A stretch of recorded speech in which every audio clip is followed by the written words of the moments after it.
अमालेकी कौन थे? परमेश्वर की योजनाओं के दुश्मन। और शैतान कौन है? परमेश्वर की योजना का दुश्मन। उसे मालूम है आपकी लाइफ में क्या होने जा रहा है। वो जानता है कि आप एक ऐसी टेस्टिमनीज की ओर बढ़ रहे हैं जो लाखों लोगों की बरकत का कारण होंगी। आपकी जनरेशंस के लिए परमेश्वर आपकी गवाही तैयार कर रहा है, सिर्फ आपके लिए नहीं, आपके वंशों के लिए। मैंने कहा आपके बच्चे बेस्ट कुर्सियों के ऊपर होंगे, याद रखना। आप बेस्ट देशों में होंगे, याद रखना। बेस्ट प्लेसेस पे होंगे, बेस्ट फाइनेंसेस के नीचे होंगे, ग्रेस के नीचे होंगे। आमीन।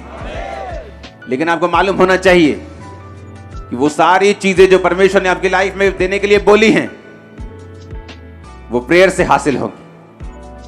क्योंकि प्रेयर एक फाइट है, प्रेयर एक लड़ाई है। इसलिए परमेश्वर ने के दास पौलुस ने तीमुथियुस को कहा, जो भविष्यवाणी तेरे विषय में की गई उनके अनुसार अच्छी लड़ाई को लड़ना। भविष्यवाणी का मतलब होता है परमेश्वर की योजना को समझ जाना कि तेरी लाइफ में परमेश्वर यह काम करना चाहता है। अब उनके अनुसार कहता है लड़ाई भी लड़नी है, उनके अनुसार प्रेयर भी करनी है। परमेश्वर ने कहा एलिया जाकर राजा को बता कि बारिश आएगी। एलिया ने कहा अपने सेवक से, जा और देख के आ कि कोई आसमान में कोई तुझे चिन्ह दिखाई देता है किसी बादल का या किसी चीज का। और लिखा वो खुद घुटनों में मुंह देके प्रेयर करने लगे। जब परमेश्वर ने बोल ही दिया कि बारिश आएगी, फिर घुटनों में मुंह देके, यानी इतनी इंटेंसिटी से प्रेयर करने की क्या जरूरत है? जिस तरह जीसस क्राइस्ट ने गethsemane के बाग में प्रेयर की थी, और बाइबल कहती है उसका पसीना लहू की बूंदों के समान टपक रहा था। वो प्रेयर इतनी पावरफुल थी कि जीसस क्राइस्ट के जो ब्लड था वो पसीने से बाहर आ रहा था।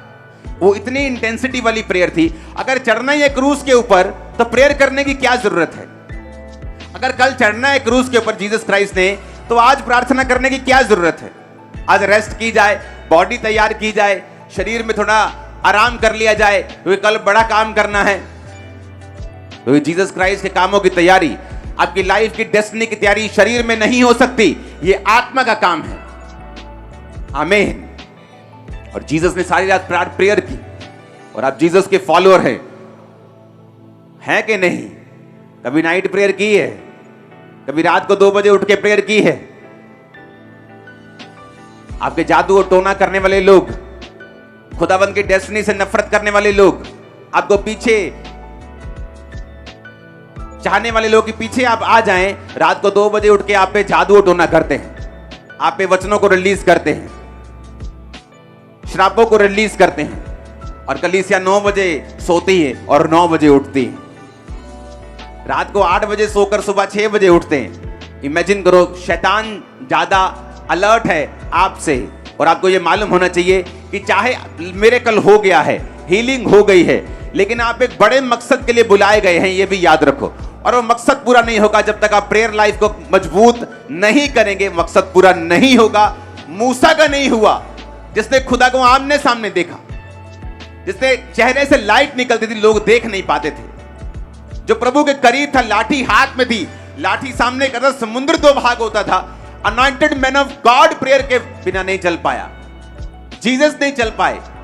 आज की कलीसिया कैसे चल पाएगी जबकि पाप चारों ओर से आपको घेरे हुए हैं?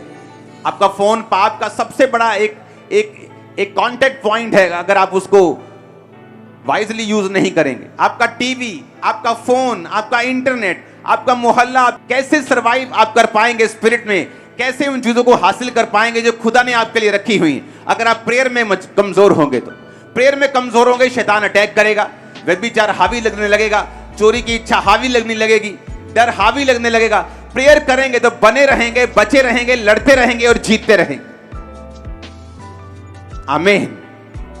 अगर ये समझ नहीं आई कि चाहे बुलाए गए हैं, चाहे मिरेकल हो गया है, चाहे बड़ी योजना है, प्रेयर करना रिप्लेसमेंट किसी चीज की नहीं है, ये करनी पड़ेगी।